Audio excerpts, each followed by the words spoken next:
Okay, so we welcome you to the Scarry Story info session meet. So we're going to go ahead and get started. We've got some of the housekeeping things out of the way about checking emails and the Super Office Secret Sauce course that will be delivered to your emails. We do have the 6 to 8 week timeline that we're going to get these stories done in. So around about May 4th is going to be the no later than date. I am looking at a mid-October book launch date.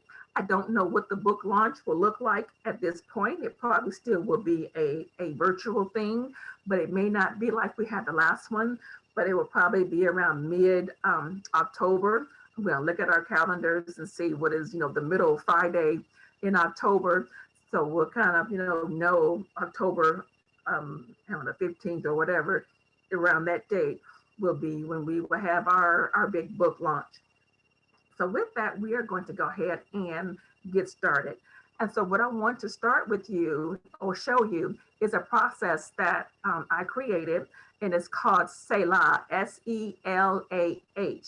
And for those of you who know, biblical words, we know that we see Selah a lot in the book of Psalms, and it just means to pause, to stop, and to think of that.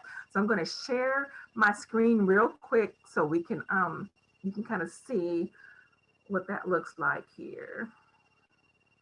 Let me see.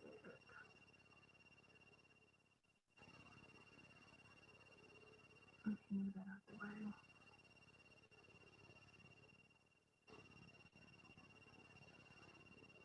Okay, so you guys can see that.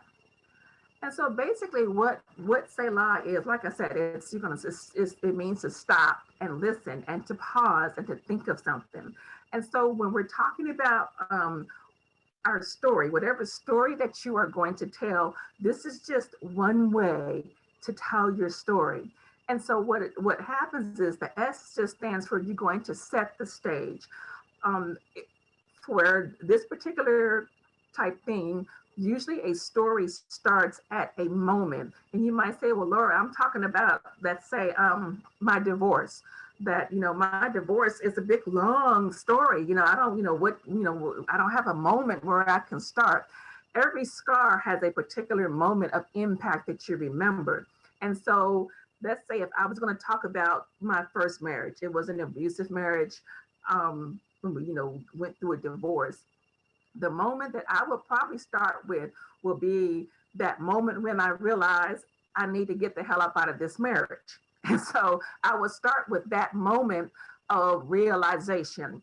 And then you can tell the story. You start in that moment, and then you can tell what happened beforehand in a flashback, bring the reader to that moment, and then to the moments after. And so a Scarry story is really going to help when you focus on one particular moment to start with, and then you can expand the story. And so we're going to go through an exercise to help you, find that moment and then how to walk yourself through that moment. And so you're just going to set the stage, when, where. We're going to talk about some sensory details of it. And then once we set the stage, this is where you will string together what actually happened, and this is where, your story, has, every story has a beginning, a middle, and an end, and of course, some of our stories are still going on, but this particular, for the Scarry story, it needs to have a beginning, a middle, and an end, even though that we are still, transforming or anything like that.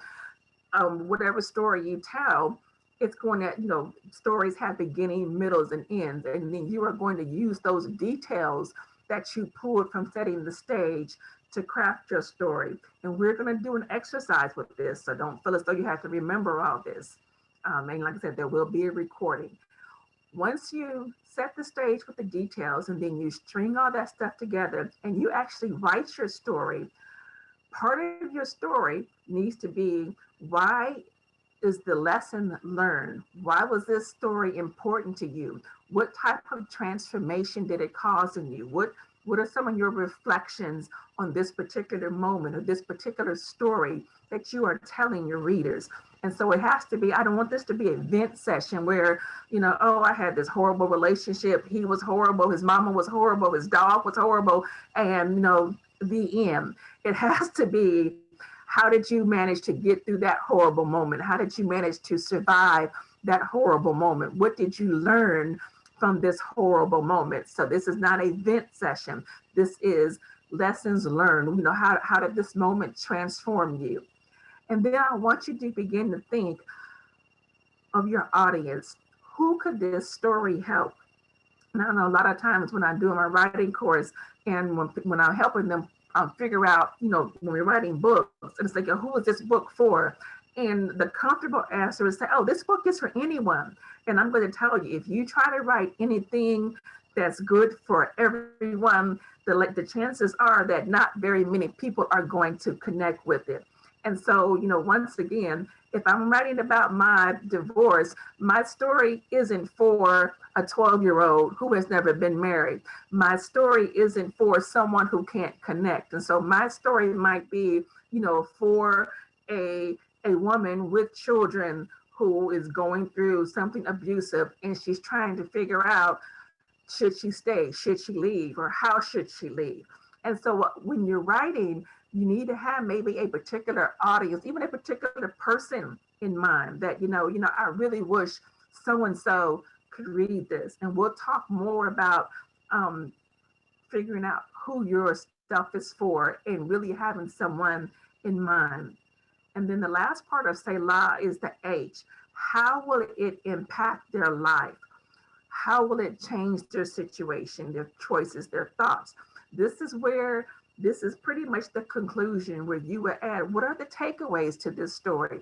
Are there any action steps that you want this person to take away?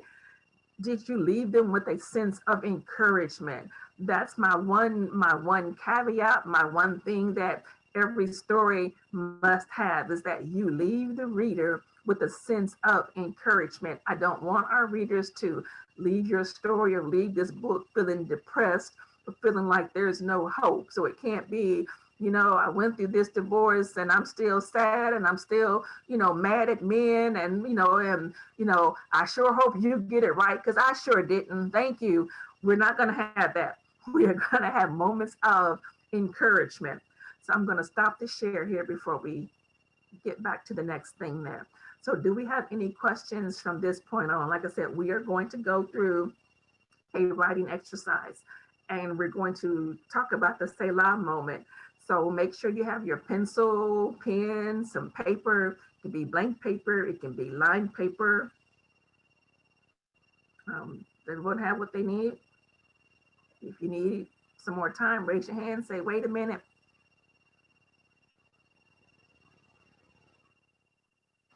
Coach, can you repeat that, please? I said, make sure you got pencil, paper, pen, something to write with. Janiqua, you got something? Okay. And so what we're going to do, we are just going to do a practice. This is just for practice.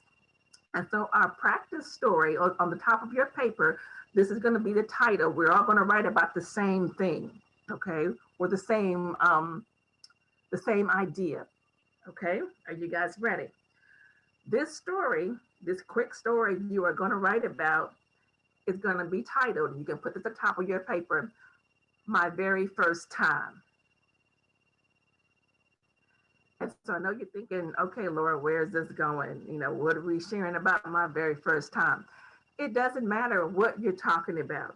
It could be your very first time riding a roller coaster. It could be your very first time flying a plane. It could be the very first time you met your spouse. This is, you pick a first time, whatever first time that you want to write about. It could be something that happened a long time ago that is still vivid in your mind. It could be something recently. I can write about, the first time I went zip lining, and that was an exciting moment. Or it can be something as way back as, the first time I, fell off my bike or something. So it doesn't have to be anything serious. It doesn't have, as a matter of fact, I would say, not make it something serious and um, deep at this moment, something fun, So does everyone have that moment in mind? My very first time. And Sharif, I know Colin said that he couldn't be here with us, but if you go back and do this exercise with him, whatever first time that you guys do together, make it a moment where you guys experience this moment together. And then because you guys are writing your story together, and then you will see how sometimes um, you guys don't remember that particular moment the exact same way. And he might remember some things about it that you don't, and vice versa. And so it doesn't mean that the other person is wrong. It just means you saw it from different perspectives. And so when if you go back and do this particular exercise with your husband, choose a first time where both, it could be, the very first time you met each other.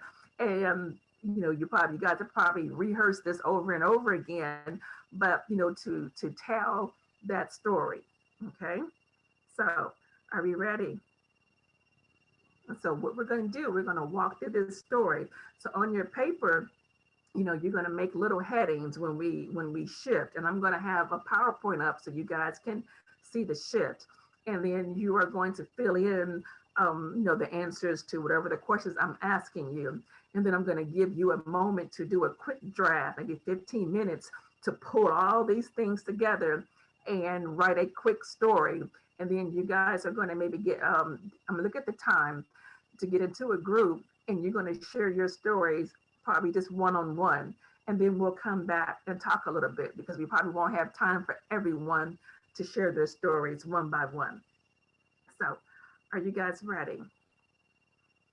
Let me share my screen again.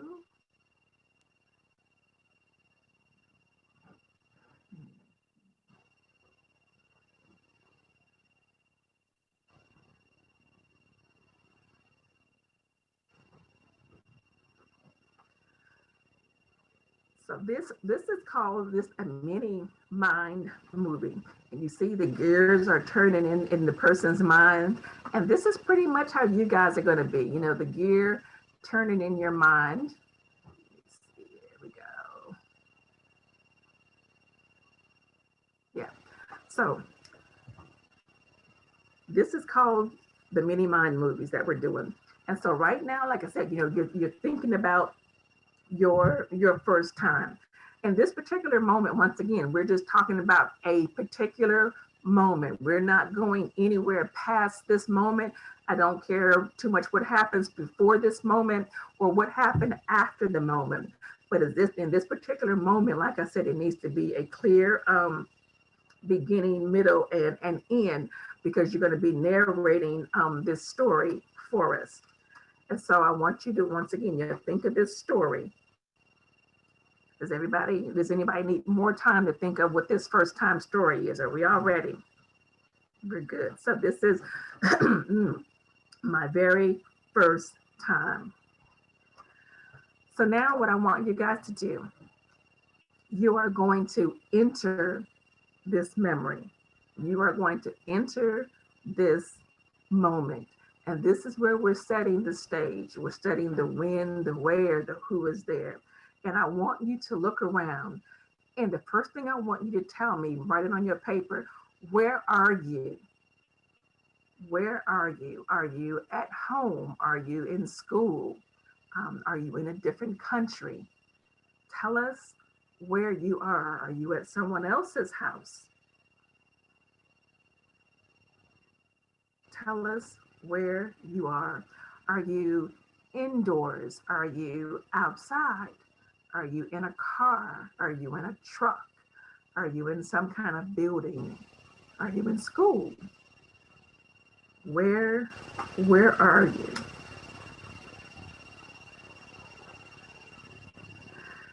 Now that you have where you are, I want you to look around this space. Okay, I want you to look around this space. This is when you set the stage, and this is you're going to identify your surroundings. So I want you to look around this space, and I want you to tell me what's in this space. What colors do you remember from this space? Are there any objects? Is there a car in this space? Is there a building? If you're outside, is it dreary outside? Is the sun bright? You know, is what season is it?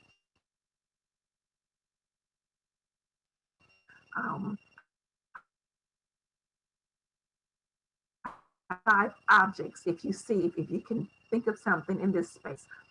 Sometimes it helps to get up and walk around to think about it if you want to.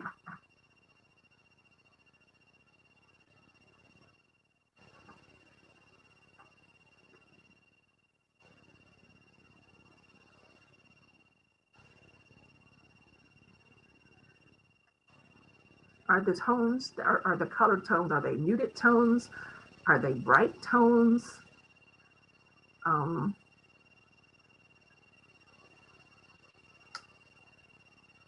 what are some objects that you see?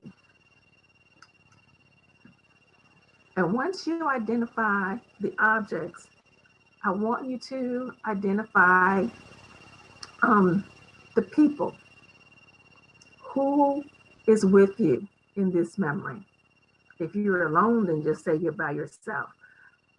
But who are the people in your memory? And I want you to describe their faces if you can. If they're old or older, are they wrinkled? Do they look worried? Do they look happy? Are they crying? Are they laughing? What's going on with these people in your memory? What do they look like?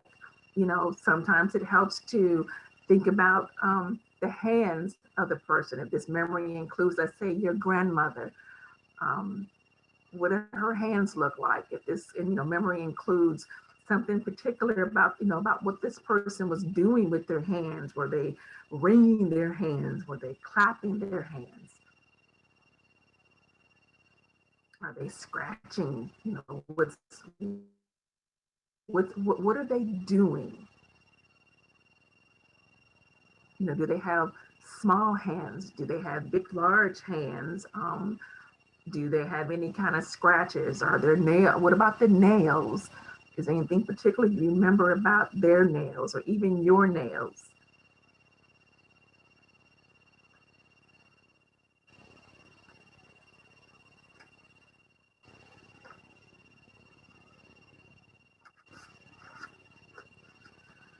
And so now that we are in this moment, we're going to do what's called a freeze frame. And this is where everyone that's in this memory, you know, you see yourself, you see these people, but we're going to freeze everyone. You've ever seen these movies where scene freezes, is only one person is walking around, but everyone else is still, and they walk around the scene. This is what you are doing with your memory. Everyone is still except you. And so I want you to close your eyes for a moment. Of course, you have to open your eyes to write, but close your eyes for a moment. And this is where we're going to use our sensory details. Um, if you want to, you can turn your camera off, you can get up, you can walk around, you can do whatever you need to do. You can just stand if it helps, but you know, or begin to reach out and really pretend like you're touching these things. But tell me, we're gonna talk about our sight, what we see. What are you wearing, if you can remember? What are you wearing in this particular memory? And what is everyone else wearing? Think of specific details. Are you wearing, don't just say, well, I was wearing a dress. What color was your dress? If it's blue, tell us, is it light blue, dark blue, turquoise? Is it multicolored? What is it that you're wearing? You know, you're wearing some jeans. Are the jeans too tight? Are the jeans too big? What are the other people wearing? Give us some details if you can remember the fabric. Sometimes those things are very vivid. Um, I'm, you know, share this with Cheryl. I remember the first time I met Sherwood Davis. I think we went to wherever he was he in High Point or wherever he was. And the first time I met him, we were at a IHOP and he had a pair of Farmer Jean overalls. And that was the first time that I met Sherwood. And he swears up and down he didn't have no farmer overalls, but he did. And I just remember that go-to in his blue jean overalls that just stuck out to me. And that was over 20 years ago. So you can see how, certain details about how you remember what someone is wearing. I don't know why I remember that, but I just do. And so take your time in this memory and try to think, what was you wearing? What were the other people wearing? If anything about the fabric sticks out to you, was it something silk? Was it something flowy? And then we're going to activate our sense of touch. And this is where you're reaching out and you're thinking about, when we talk about the clothing, know, what do you think the clothing felt like on the other person? Or what did the clothing feel like to you? Get someone in the chat here, let me see.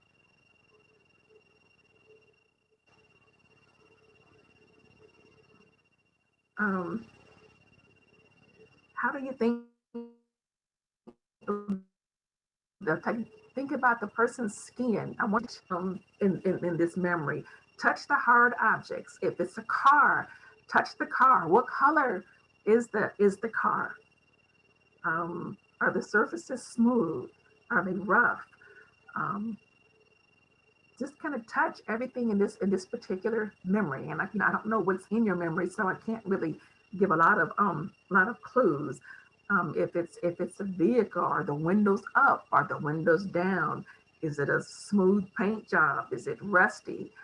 If you're sitting on a piece of furniture, is it comfortable? Is it uncomfortable? Is it hard? Think about where your body is positioned. Once again, are you sitting? Are you standing? Laying down, squatting, crouching? What are the other people doing? How are they positioned in this memory?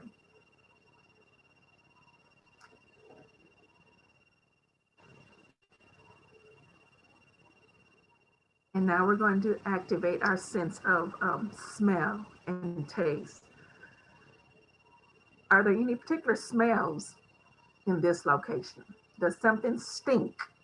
If it does stink, where is this stink coming from? Is it something from outside? Something from inside? Is it the other people that you're with? Do you stink?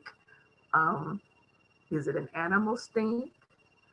Is it, what are some particular smells?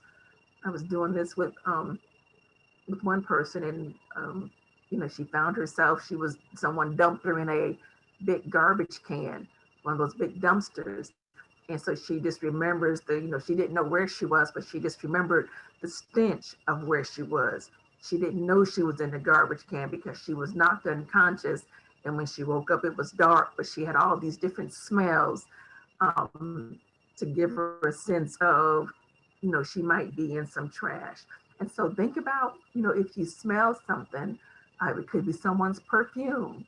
Where's this smell coming from? Or who is it coming from? Is it cologne? It could be barbecue. You smelling, pork chops or ribs on the grill, or something's burning. What do you smell? Breathe in these aromas, as if you're actually there, be it good or bad. And then let's talk about our taste. If there's any taste in your mouth, it could be something from the smell. Did you something that you're eating, something that you're drinking? If it's early morning, you just woke up, it might be morning breath, or something sweet, something bitter, something, if it's something the first time you tried a different food, a particular taste might come to mind.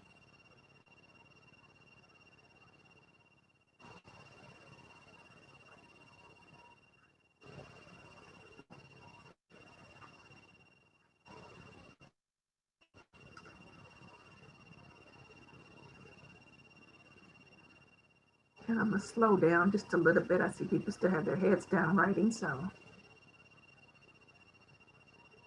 And like I said, you're gonna pull all this stuff together to tell us this story. So now let's talk about the sound. Once again, we're talking about sensory details and how to craft a great story so that you keep your readers engaged too. You want to bring people into the story, and the best way to do that is by using sensory details. So let's talk about sound. Are you speaking in this memory? Are you yelling? Are you whispering? Is someone else whispering to you? Is someone shouting? Is there loud music going on? Cars backfiring? Is it traffic? Do you hear animals? Somebody's barking, crickets, birds. Are people saying hurtful words to you, or are you saying some hurtful words to someone else? Do you hear machinery? Do these sounds make you feel happy, or are they disturbing sounds because you hear maybe your parents arguing, or someone's arguing, it's disturbing sounds, or something rattling and you don't know where it's coming from. And so, it's a disturbing sound to you. So take a moment and just write down. And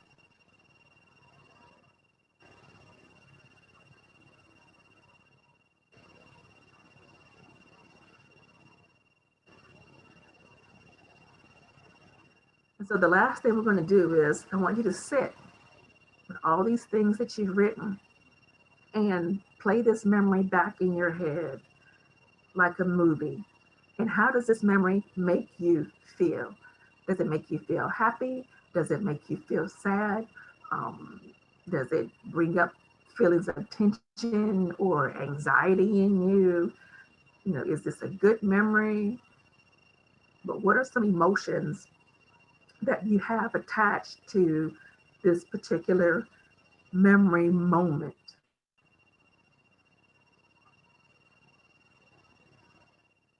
I'm going to stop the share here.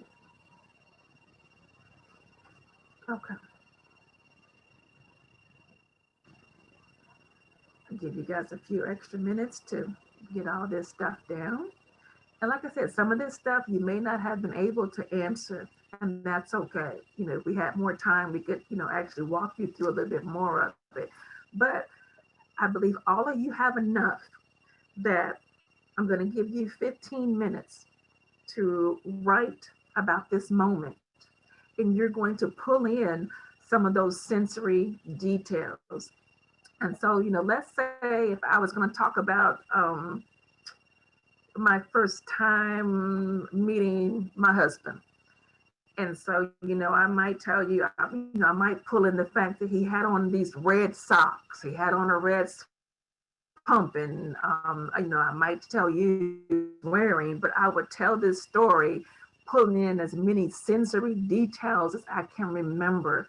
And so with all those sensory details that you wrote about this particular moment, what time is it? 7:44. Yeah, we're right on time.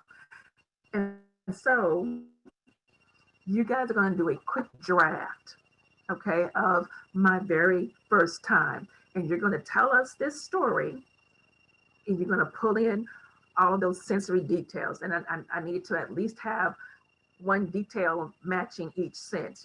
Tell us what you heard, what you tasted, whatever. Try to include at least one sensory detail from each of the senses. Does that make sense? Do we have any questions before we start? Okay.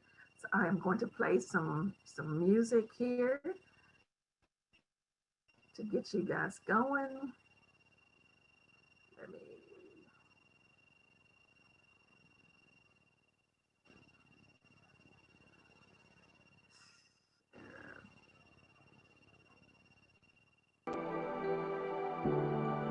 You guys hear the music? All right. So I'm going to set my timer for 15 minutes. And you guys are going to go ahead start your writing now. You can turn your camera off if you want to write in private. You can do that. I'm okay with that. I'm going to pause the recording.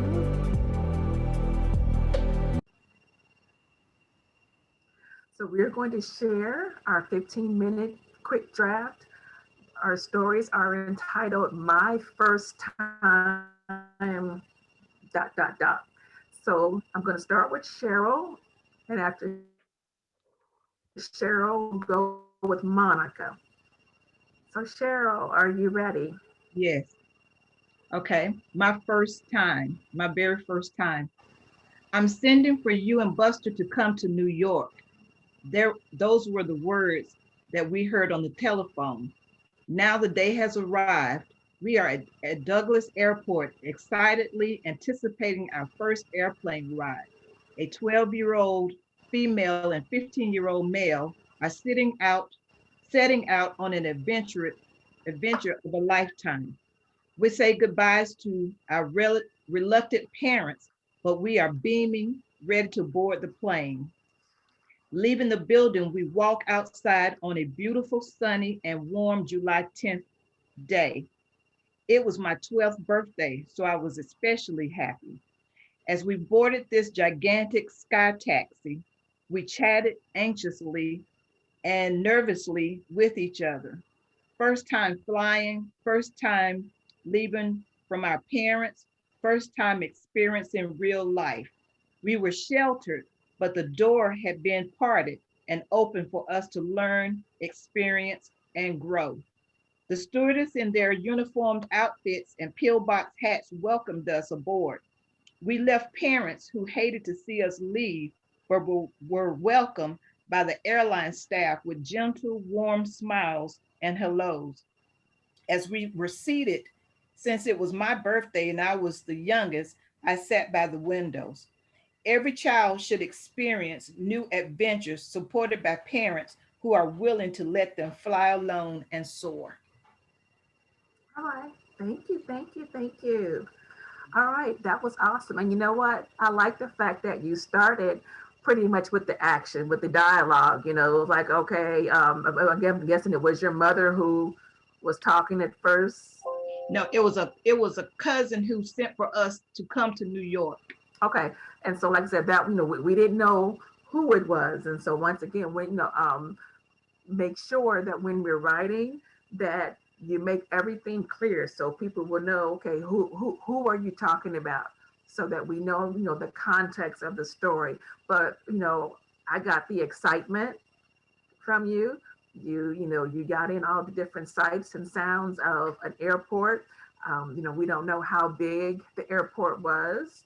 You may have shared that. I'm not sure. Does anyone else have anything else to add as far as what you got from Cheryl's story? Did you get her sense of excitement or anything you want to add to her? So what was a big lesson for you with this, Cheryl? The lesson was that parents should allow the children to experience life outside of them, apart from them. Okay. Because my parents were sheltered us, but then they gave us this experience to be able to go to New York without them. Oh, okay. Awesome. Thank you, thank you, thank you. All righty. And like I said, this was just, once again, a quick draft. I'm quite sure had you had 24 hours, you probably could have, laid it all out and told us the color of the carpet and all that. But as you can see, this is probably a moment that you really hadn't thought too much about. You probably hadn't thought much about, the airport and the sounds until you actually went to that moment to listen to it. And so this is the same techniques that you're going to use when you write your Scarry story, and you're going to have time to mull over all these sensory details. So we're going to go with Monica, and after Monica is going to be Emily. You ready, Monica? I'm ready. Can you hear me? Yep, I can hear you. Okay. Mine is my trip to Jerusalem. Oh. Okay. The people-packed excitement of the Ben Gurion Tel Aviv airport. Behind me, a white-suited and blonde-haired guide leads a group of 8 tired and frumpy middle-aged women to a huge parking lot with coaches. The strong smell of diesel fills my nostrils as the late afternoon sun spills into the coach. A shifting marquee reads, Jerusalem. It seems surreal. I have arrived. My newly purchased white Van tennis shoes are walking on holy ground, even though it's concrete. The group of 8 women, we board the nearly full coach of other middle-aged women of every color, varied dresses. I could tell the people were from all different places of the world, but we shared a connection, our longing to be in the Holy Land for the Feast of Tabernacles. Our exhaustion is there, but our excitement forms chit-chat as we begin our journey together of connection, and the presence of the Lord is with us. That's all I got done.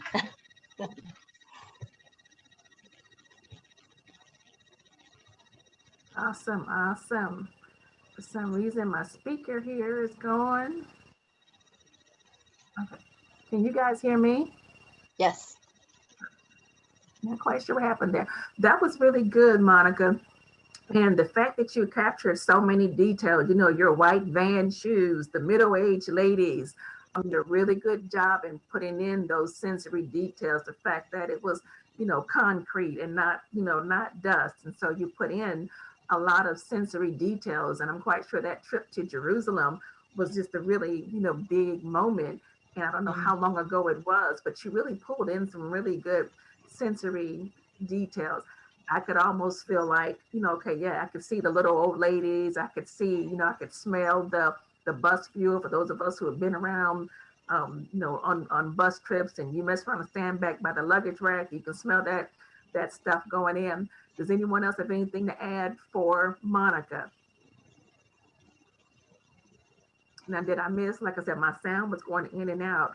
Um, was there a lesson you learned here and something that someone else could learn from this experience you had? Go to Jerusalem. If you haven't been, it was a trip of a lifetime. It was surreal. It was amazing. Good, good. Thank you, thank you, thank you. And so now we're going to go to Emily, and after Emily, we're going to do LJ and Janiqua. Emily, are you ready? Take yourself off mute.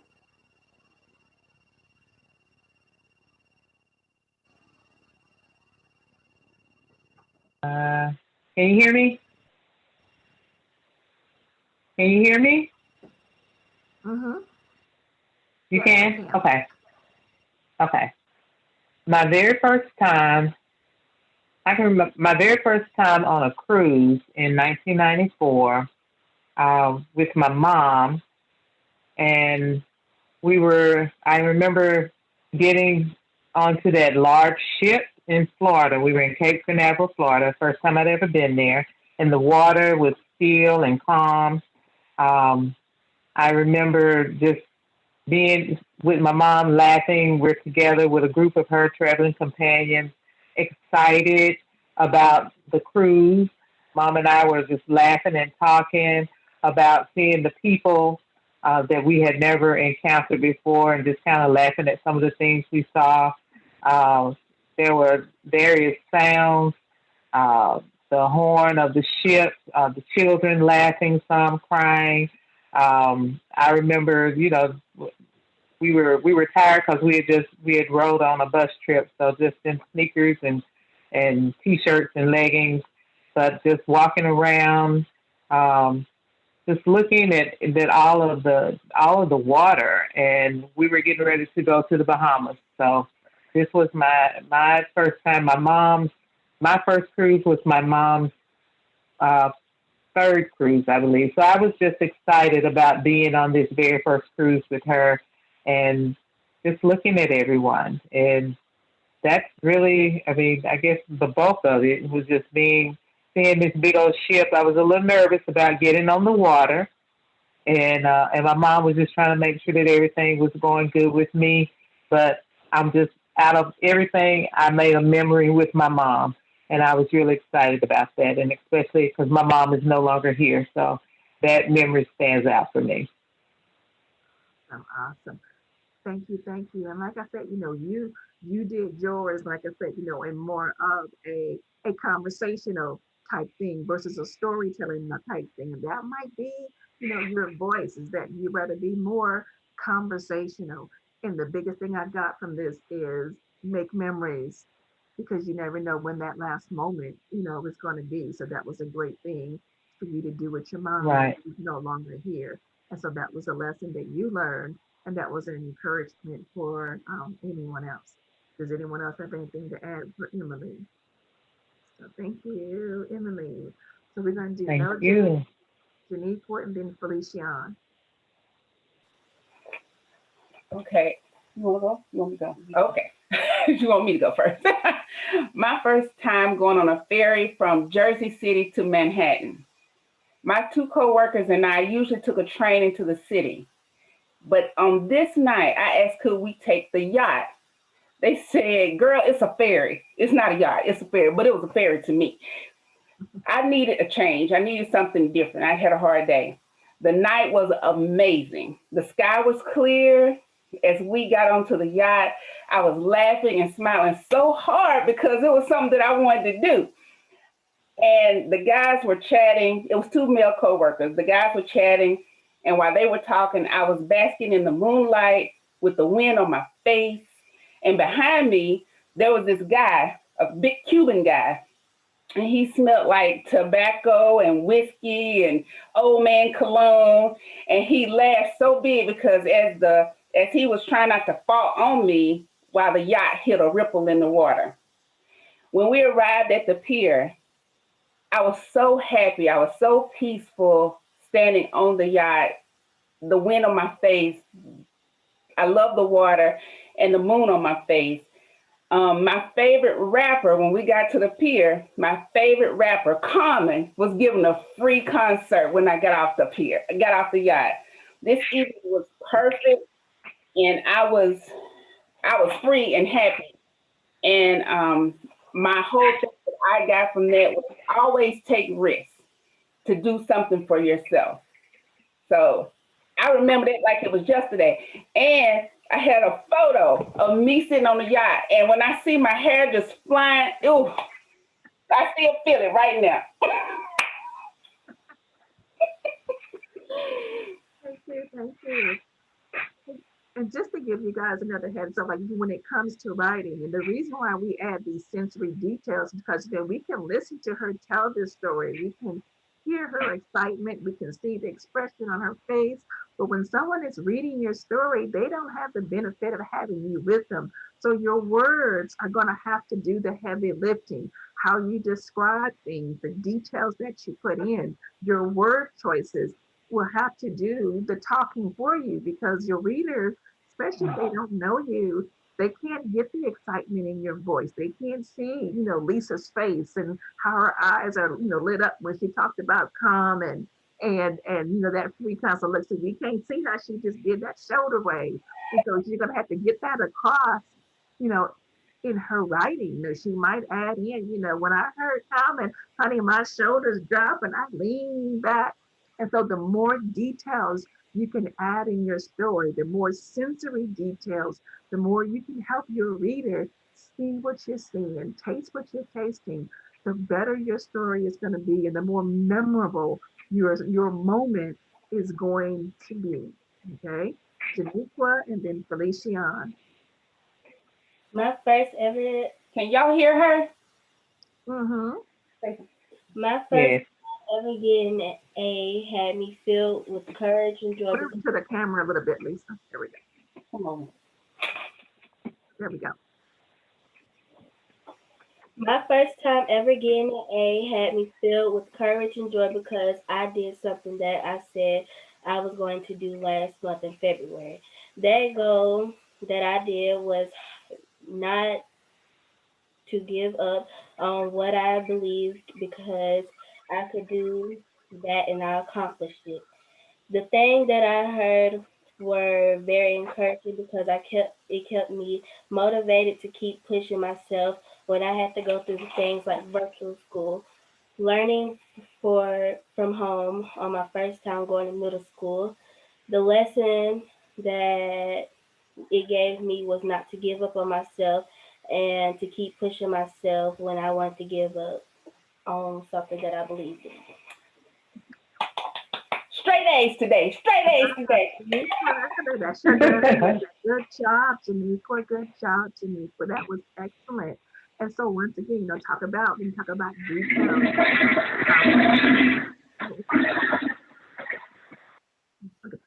We talk about, details and talk about your first day at middle school. If you could have added, what did the halls smell like? Do you remember what you were wearing that first day? Or any faces you remember? And so once again, the more details, I think you did a really great job coming to that conclusion as far as why that moment was so important to you. And you definitely left us with, a word of encouragement. So, you really brought that beginning and middle and end together. So good job for that, Janiqua. Thank you, thank you, thank you. So we're gonna have Felician and then Debbie.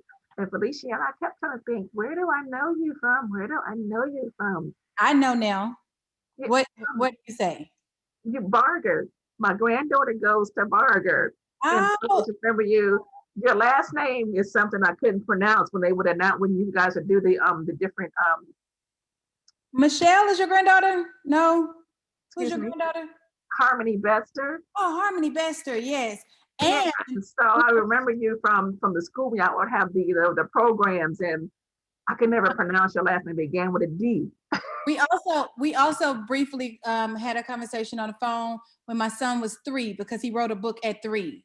And you were talking to us about things. I did remember after, but okay.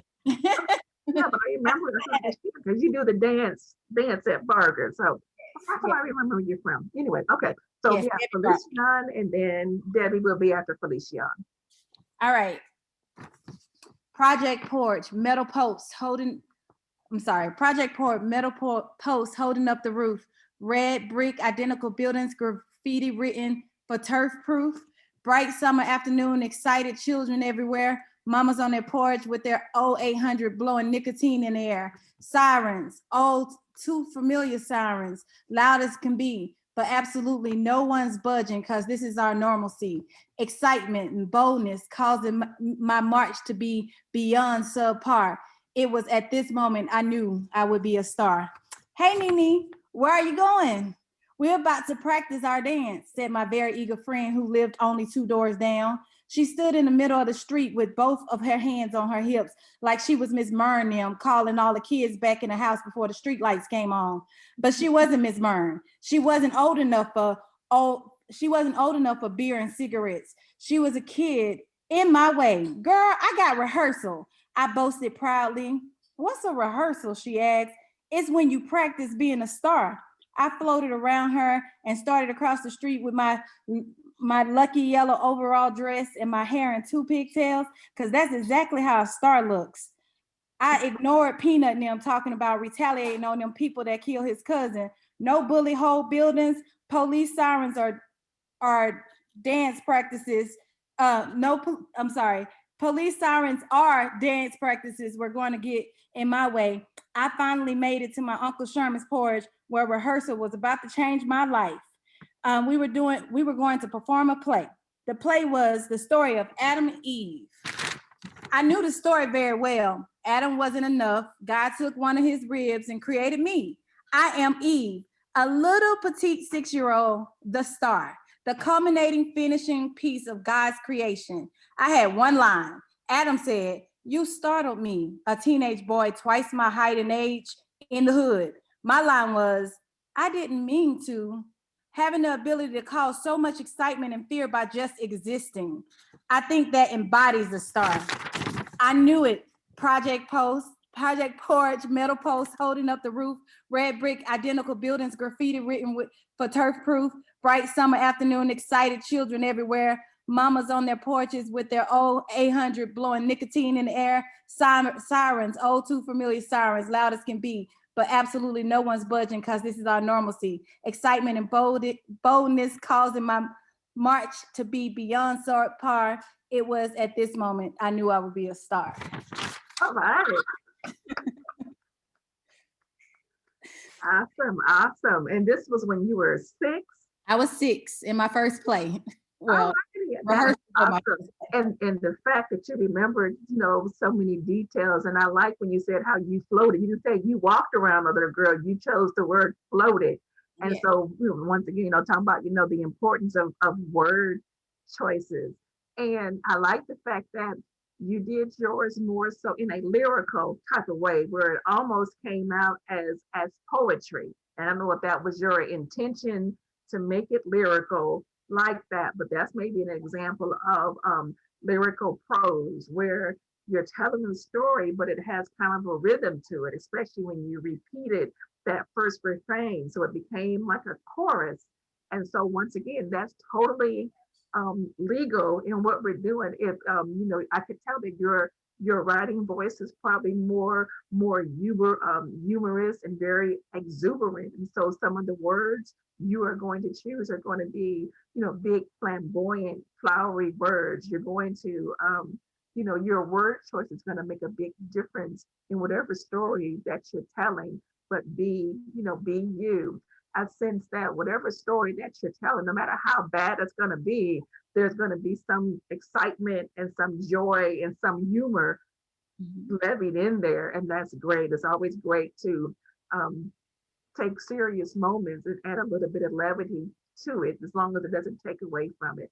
So that was a great job, your memory bringing us into that moment with the sirens and the little girl with the hands on the hips and the old 800s. I know what those bottles look like. So I'm like, oh, okay. And so that was really good. Does anyone else have anything to add for Felician? Okay, so we're going to do Debbie and then Sharifa. Okay, so my very first time, so it's two first. It was the first time I had been out by myself to a club, and the first night that I met my husband. It's Okay, the same night. Okay. two for one. Super. Okay. I stepped through the doors of Mirabelle's just in time to make the cutoff for ladies' night. The bouncer on the door let me in, and I headed straight to the bar and ordered my favorite drink with my last $5. The lights were low and the tables were empty mostly. The band sounded good, but they were playing to the walls. I sat at a small table close to the dance floor. I enjoyed my drink and the music. I was planning to leave at the band's break. I was wearing a sunshine yellow sundress with large, vibrant flowers with a tulle slip. The skirt hit mid thigh, and the bodice showed just enough cleavage to make you want more. I took the last sip of my Long Island iced tea, and that's when he began to sing my favorite Prince song. Who knew that the tall, dark, and handsome drummer could make me feel I was at a Prince concert if I closed my eyes? This was the first time I'd been out on my own. I was feeling flirtatious and free, open to opportunity. And that's Awesome, awesome, awesome. I love how you described your dress. You didn't just say it was yellow. You said sunshine yellow. You told us how, that it hit you at your thigh. And so, you added that detail in there, when you said my favorite drink. It was a little bit later, you said it was a Long Island iced tea because, that's something that when you add in moments, you put lead with some of the different details because I kind of got taken out from it. What was her favorite drink? And mm, so, we found out later with Long Island iced tea, the fact that you told us that this tall, good looking man, he was a drummer, and he started singing the Prince song. And so, you added in enough, detail to, put us, into this moment, but, I like the fact that when you described that dress, you said, hey, it's, just enough cleavage. So you told us it was maybe a little bit low cut, showing a little bit of your goodies, but not all of them. You told you was, letting giving a little bit of leg out there. And it's this bright yellow, sunshine yellow, so it had to be noticeable. And yeah. so, you say a sundress that we know your arms are out, your shoulders are out, you showing some skin this night for your first time out. So I was. you meant business. You know, even had you told us you weren't feeling flirtatious, I would have gotten that because of how you described this dress. You were showing skin, front, back, side, middle. You were just putting it all out there. And it was your first time, so it was going to be what it was going to be. So that was really good. That was really good. Anyone else want to add anything?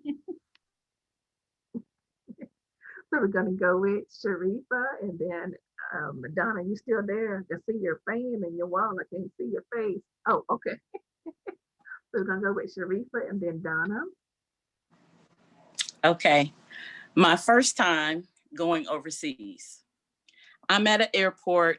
It's small, has gray floors and blue chairs all around. The large windows are shining the light of the bright white snow from outside. My mom, who drove us, and my mother-in-law, holding her large black purse, are standing with me as I'm holding on to my baby son on my hip.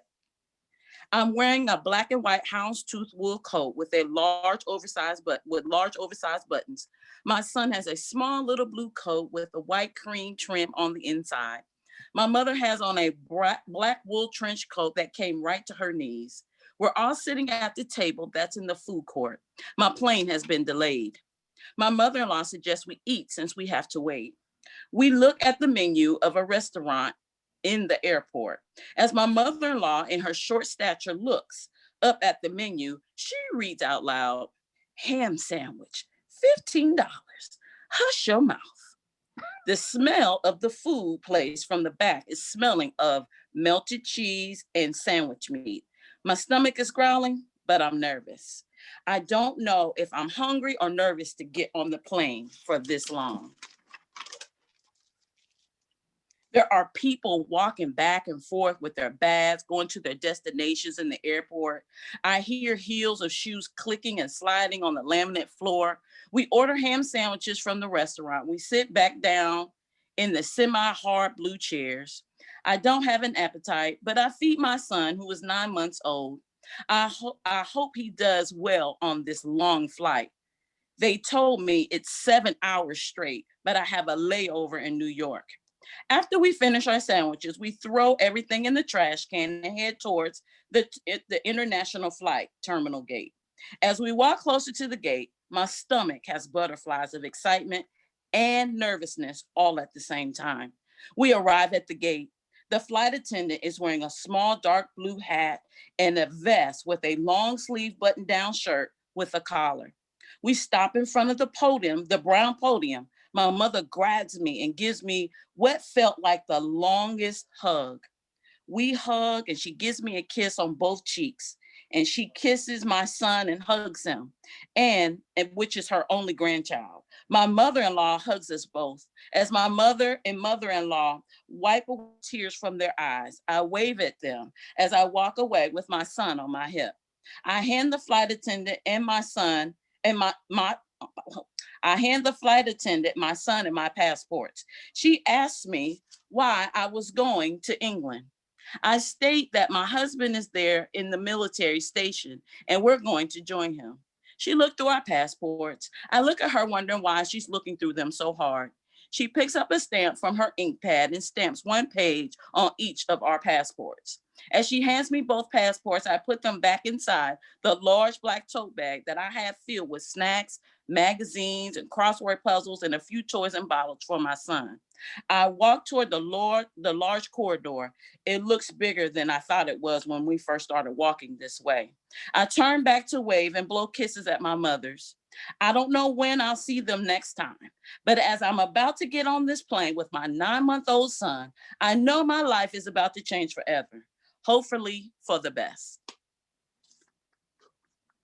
Good job, Sharifa. So much detailing because I know how old your oldest son is. This was a long time ago. And so Yes. for you to pull that much detail, that much, emotion. I think, you hit everything, the sights, the sound, the smell, you put in the dialogue, your mother-in-law's offense at the $15 grilled cheese sandwich. Yes, so I remember that so clear. And so, I don't know how many times you thought about that moment since then, or whatever, but the fact that you remembered, because Colin is how old now? He'll be 30 in May. So it was 29 years ago, actually. And Well, so 28 years ago. Yes. yeah, so that was just a lot of detail. And, Monica and I can, both definitely attest to that fear the first time traveling overseas, Germany, and I think Monica, it was England too, wasn't it? Was your first time, with, Hey. military, wives there. So we can understand those, emotions of, this is a long flight, and so, those Yes. brought back some of those, emotions from. And so once again, you would connect to, those who are maybe fearful about a transition in life going forward. And but you did a really good job bringing those emotions in with your mama and your mom-in-law, and they crying, and you're Yeah. fearful, your stomach growling, you got butterflies. Yes. You did a really good job painting the picture with those emotions. And so that's what you really Thank want you. to do when you're deciding whatever story you are going to tell. As many details as you can really helps the reader connect with you. Okay. So I think, Awesome. okay, yeah, you got something to say? Oh, okay. So what I said, Donna, and then we're gonna go with Kimberly.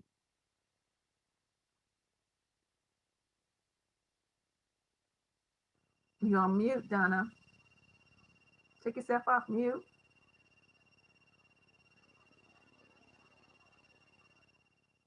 Take yourself off mute.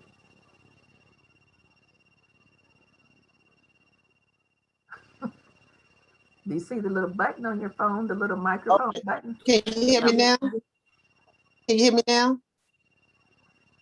You hear me? Yeah. Okay.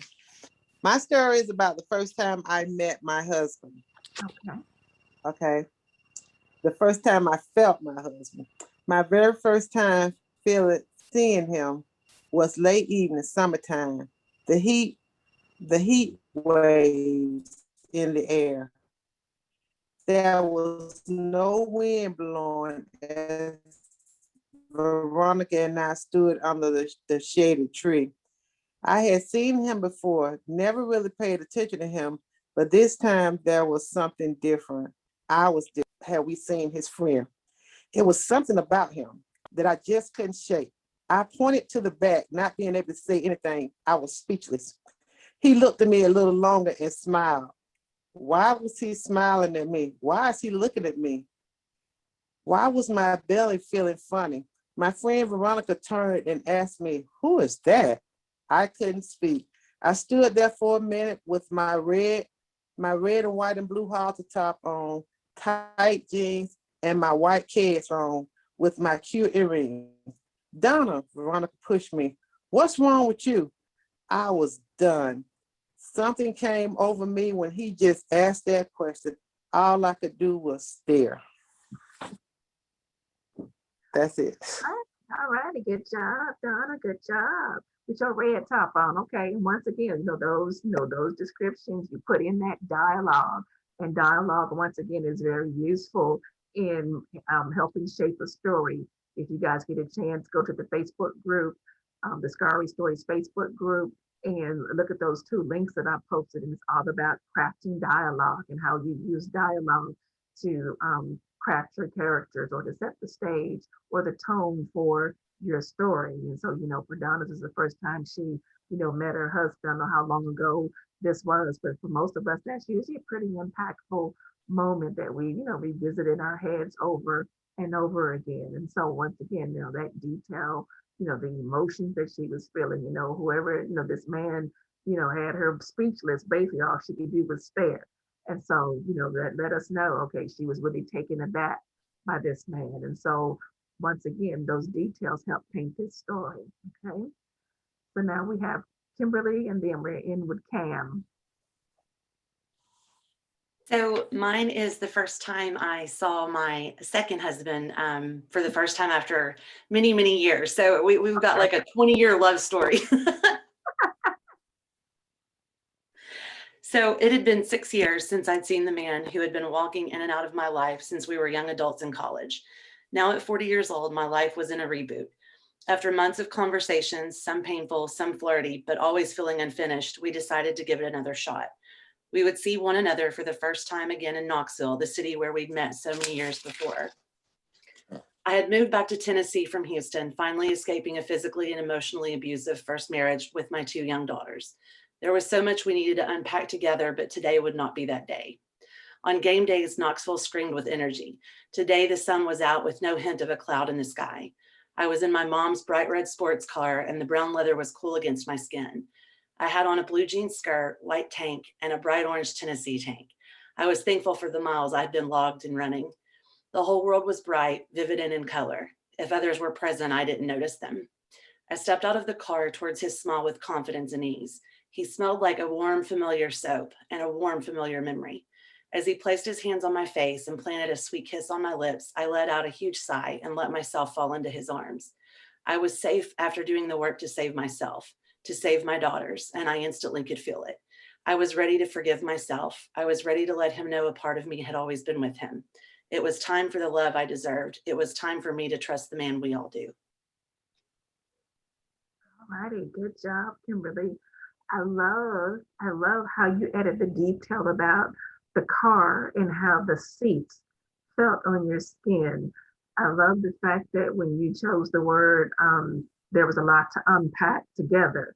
Once again, those of us who've been through previous marriages or previous relationships, especially abusive ones, when you go into another one, there is a lot to unpack. So you did a really good job with those sensory details. And then, that emotion that you added, how you felt, you felt safe, you melted into his arms. And, the fact that with the abusive first relationship, that you saved yourself, you saved your girls. And so you did a really great job, once again, tapping into all of those senses and tapping into your emotions of that particular moment, And so once again, that's what, when we're telling our Scarry stories, we do want to, initially begin with the impact of that particular moment of a scar. And then we can, in Kimberly's word, begin to unpack the rest of the things that go along with that moment. But the key thing is to hone in on that moment. I'm quite sure, her story with her second husband goes way beyond that moment. It started before that moment and it goes beyond that moment. But we start with that moment. Okay, great job, Kimberly. Thank you, thank you, thank you. Thank you. Cam, your turn. Okay. It was 9 years ago, and I was at the Cherokee Casino in Cherokee, North Carolina, a place not new to me, a place where, if truth be told, I had lost hundreds of my hard-earned dollars over the past few months. But little did I know that on this day at the casino would be very different.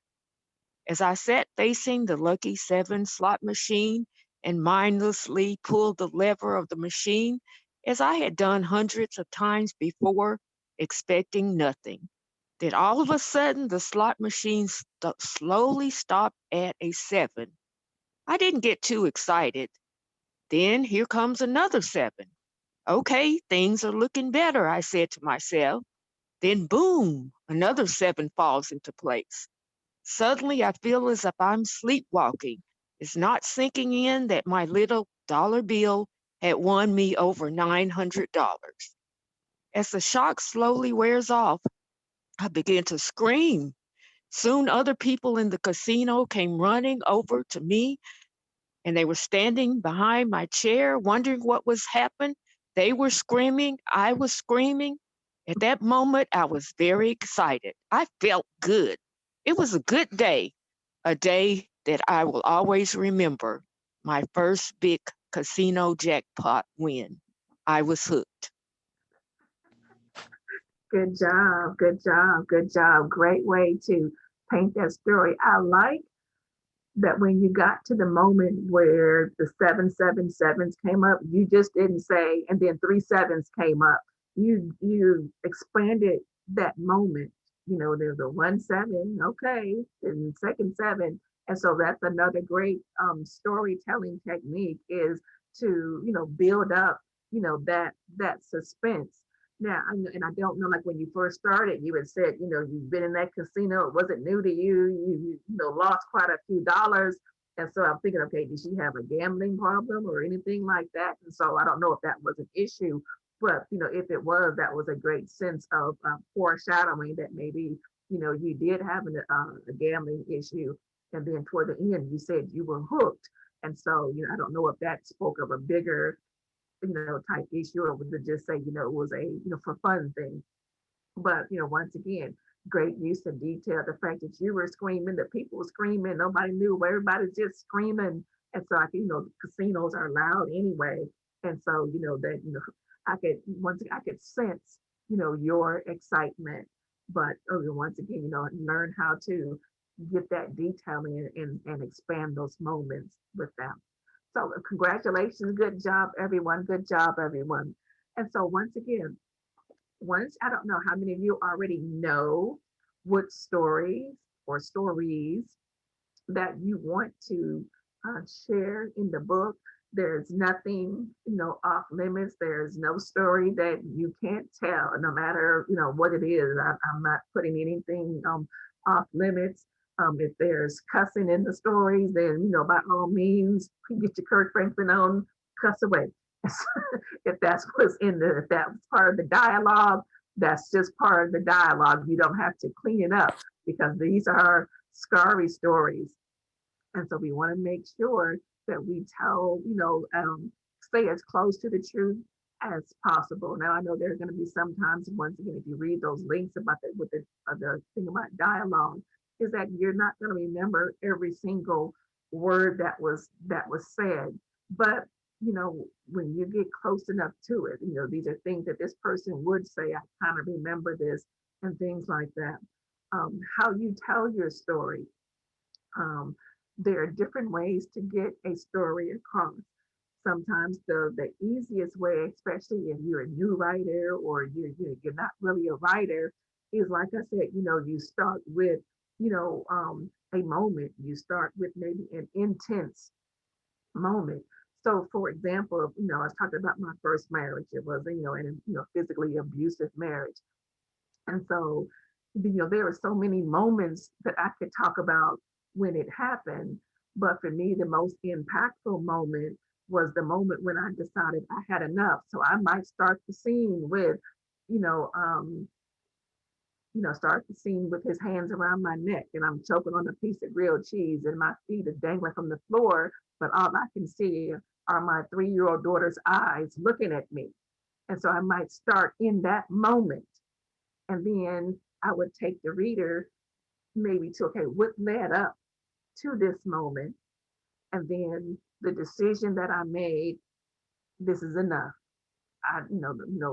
This is a scarry moment for me. And I made a decision that night that this was enough. And then I would tell the reader what happened. And so that's more of a circular moment where you start in the middle of your story. That's usually a great place to start, is because the middle of the story tends to be the most intense. And so you can start in the middle of the story and then take us back and then bring us back to that moment and then take us to the end. That is not the only way to tell the story. Some of you may have many scarry moments and you might want to make a thread of scarry moments that connect. And so there are different ways to do it. And so whatever is comfortable for you, I want you guys to find your voice, figure out what makes you comfortable. If you have to use humor, you might even tell the story. If you're uncomfortable telling the story in first person, you could tell it in third person, where you would say, imagine you're chewing a piece of grilled cheese and there's two big hands around your neck and your feet are dangling from the floor and all you can see is your child looking at you. And so I'm kind of putting the story on the reader. If it makes me uncomfortable saying it's me, you could use what's called third person and use the you. You could, detach yourself even further if it helps and say, Laura was there and, Darnell had his hands around her throat. So you can do it in a, no, that's third person, I think, in the third person type thing. Second person is you. And so there are different ways you can tell your story. You do it in the way that makes you feel comfortable, okay? In the way that you feel comfortable. Do we have any questions, comments, concerns about where we're going here? Everybody's good? Yeah, awful quiet on me. We're good? Okay. So with that, make sure to check your emails. I will start for those of you who paid for the full package. You can expect the delivery of your first email for the writing course. The subject will say super author secret sauce, so it's from me. And I will continue to touch bases with you, giving you tips and things about your stories. But you can go ahead, okay, Felicia, from this point forward, start crafting your story, start figuring out what it is you want to write. I'll give you tips. Well, in that course, you talk about outlines and things like that. So with that being said, I'm going to say good night to everyone. I'll hang out for a little bit longer. If someone has something they want to talk to me about in private, I'll hang out for a little bit longer. Other than that, thank you guys for tonight. I hope it was helpful to you. Hope you can benefit from one of these techniques into getting your story out there. So good night, everyone.